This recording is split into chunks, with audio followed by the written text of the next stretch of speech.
이제 아까처럼 비과세를 받고 싶으면 대표님 손 내리세요. 네. 이것도 팔아야 돼요. 아.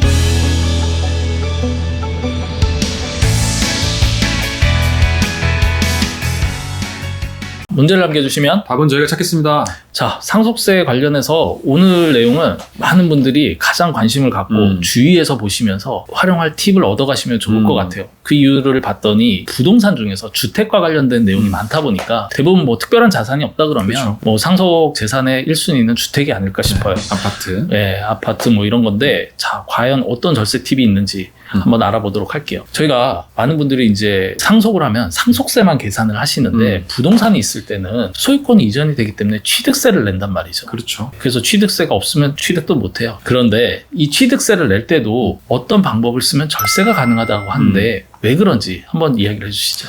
이게 취득세는 상속받는 경우에는 보통 한 3%쯤 생각하면 되는데요. 이게 주택의 경우에는 약간 특례세율이 있어요. 무주택자가 주택을 상속받는 경우에는 한 1%가량 되는 세금만 내면 되는 규정이 있거든요. 근데 그게 차이가 꽤 커요. 그렇죠. 요즘에 아파트들이 좀 고액이잖아요. 맞습니다. 그런데 공동으로 만약에 상속을 받는다고 했을 때 우리가 한 번쯤 생각해 봐야 돼요.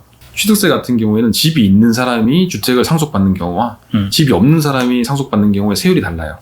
예, 집이 있는 사람 같은 경우에는 일반적인 3% 정도 세율이 적용되고 근데 집이 없는 사람이 주택을 취득한다. 그러면 한 1%가량의 취득세를 내게 돼 있거든요. 근데 만약에 대표님이랑 저랑 이제 형제인데 대표님이 이제 맞으세요. 제가 둘째고 우리가 공동으로 취득하고 싶은 거예요. 누구 한 명도 더 주기 싫어. 우리는 꼭 반반 해야 돼요. 사이가 안 좋구나. 사이 안 좋아요. 나는 1%도 양보하기 싫어요. 똑같이. 네, 똑같이 해야 돼요. 그런데 이 취득세인데 나는 집이 없어요. 대표님은 집이 있어요. 강남에. 아, 좋다. 네, 강남에 집이 있어요. 그러면 내가 받으면 1% 세율만 내면 되는데 대표님이 받으면 3%예요. 그렇죠. 근데 우리 공동으로 받고 싶어. 이럴 때 어떻게 해야 되냐? 제 생각에는 제가 받은 건 3% 내고 네. 본인 받은 건 1% 내고. 아, 그렇게 하면은 이제 우리가 영상을 찍을 필요가 없어요. 아, 그렇군요. 네. 제가 조금이라도 더 받으면 내가 취득한 걸로 봐서 내가 내야 될 취득세율로 계산한 취득세를 내시면 됩니다. 즉 1% 정도에 내면 되는 거죠. 그러니까 네. 공동으로 취득하는 상속 재산의 취득세는 지분율이 가장 큰 사람과 관련된 세율을 내면 되는 거거든요. 그래서 이때의 팁은 대표님은 49%, 나는 51%. 그러니까 내가 1% 좀 더 먹으면 돼요. 49.9, 내가 10분에 49.9, 51.1인가? 아, 50.1. 50.1 정도? 아, 이런 이 식으로. 정도 양보하시면 됩니다. 아. 네, 그러면 제가 취득세를 확 낮출 수 있어요. 뭐 어차피 내가 나는 취득세도 있으니까 낮아지면 좋은 것 같고요. 그 금액 커요. 근데 이제 뭐 이거 역시 저희가 보통 그래서 3명인 경우에 33, 34 네. 뭐 이런 경우도 있고요. 네. 아, 자, 이 팁 하나 얻었고요. 요거는 한 번쯤 법무사님이랑 상속 등기할 일 있으면 이런 게 있다던데요 라고 말하면 법무사님들 다 아세요. 그렇군요. 네. 일단 이거 좋은 팁 하나 주셨고 그다음 두 번째로는 이런 부동산 같은 경우에는 종합부동산세를 또 무시할 수 없단 무시할 수 말이죠. 없죠. 네, 그러면 종합부동산세를 고려했을 때 상속은 어떤 방향으로 가느냐 또 어떤 점을 알아야 되느냐 하는데 이것도 정리해 주시죠. 아, 상속이 어려운 게 상속세 신고만 끝나는 게 아니라 이걸 팔 때 가지고 있을 때 세금 어떻게 되는지 문의가 되게 많으세요. 그렇죠. 대표적으로 종부세가 예전에는 핫 이슈였죠. 지금은 조금 세율이 괜찮은데 종부세의 과세 기준일은 6월 1일이에요. 근데 만약에 돌아가신 분이 6월 1일 이전에 돌아가시게 되면 예를 들어서 4월 달에 돌아가신다고 해보죠. 그럼 10월 달까지 10월 말까지 신고를 하셔야 되는데 네. 그 사이에 이제 종부세 과세 기준이 6월 1일이 낀단 말이죠. 그러네요. 예, 그러면 우리가 10월 말에 등기를 친다고 생각해 볼게요. 왜냐면 이제 가족들을 협의하는데 시간이 소요되니까. 협의하는 시간이 되니까. 그러면 나라에서는 6월 1일 날 누구 건지 모르잖아요. 돌아가신 분 거죠. 예, 근데 돌아가셨잖아요. 그 돌아가시는 순간 상속권이 발생하니까 상속인 중에 한 명이 상속받을 거예요. 근데 우리 아직 협의가 안 됐는데. 안 됐죠. 그러면 나라에서 어떻게 생각하냐면 됐고 제일 연장자가 상속받은 걸로 간주해서 재산세가 부과될 거예요. 근데 그 재산세 부과 기준이 곧 종부세 부과 기준이에요. 그 종부세는 빼박으로 제일 연장자의 사람이 부담해야 돼요. 그러니까 아까 같은 예를 들면 이제 형이잖아요, 네, 제가. 대표님 내시면 돼요. 네, 근데 내가 내는 것도 내가 내지만 나는 강남에 아파트가 있어서 난 종부세를 내야 되는 사람이고 내야 돼요. 이쪽 명이면 안 내도 되는데 와, 근데 정리가 안 되는데 이거 법에 있는 거 맞아요? 나이 연장자로 한다? 맞아요.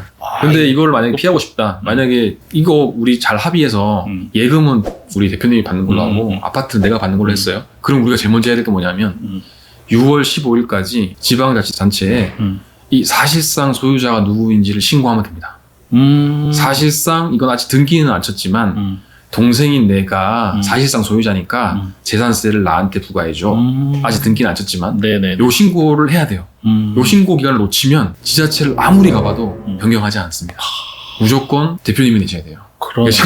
괜찮긴 한데 제 입장에서는 근데 이제 다툼의 여지가 있을 수도 있죠. 그렇죠. 네. 사실 지금 영상을 보시는 시점이 이제 연초인데 네. 뭐 연초에도 뭐 날씨가 좀 안 좋기 때문에 이 추위에 또 이제 돌아가시는 분들 같은 경우에는 이 내용이 이제 6월 1일 날, 그렇죠. 즉 상속세 신고 전에도 돌아오는 기간이기 때문에 네. 고민을 해봐야 될 것 같고. 근데 그냥 형이 내주면 안 돼요? 안 돼요.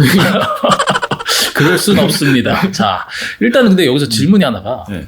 앞에 얘기해서는 이제 동생을 주기로 했는데 네. 형이 마음을 바꾼 거예요. 네. 6월 1일자리 구청에는 우리 동생이 겁니다라고 신고를 했다가 상속세 신고하는 과정에서 협의를 통해서 동생 게 아니고 형 걸로 상속 등기를 한 거죠. 네. 그러면은 중간에 다시 또 바뀌게 됐는데 이렇게 되면 세금 부과한 것들 어떻게 처리가 될까요? 근데 이건 되게 감정이입이 되는데 지금 역사람 잡고 싶어요. 예. 이거 협의가 안 될 거예요 분명히. 다 자기가 다 가져가기로 해놓고 또 집까지 가져간다고 하니까. 그러니까 너무 몰입하지 마시고요. 예. 그런데 그 6월 1일 기준이 중요하기 때문에 그때 내가 받기로 했으면 등기가 형 명의로 되더라도 결국에는 종부세는 그 6월 1일 기준 혹은 6월 15일까지 사실상 소유자를 신고한 그 사람이 부과 대상이 맞아요.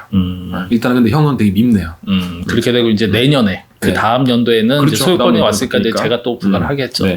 자, 너무 성내지 마시고 형 없죠? 없어요. 아, 누나만 네. 있습니다. 누나랑 사이 좋으시죠? 네.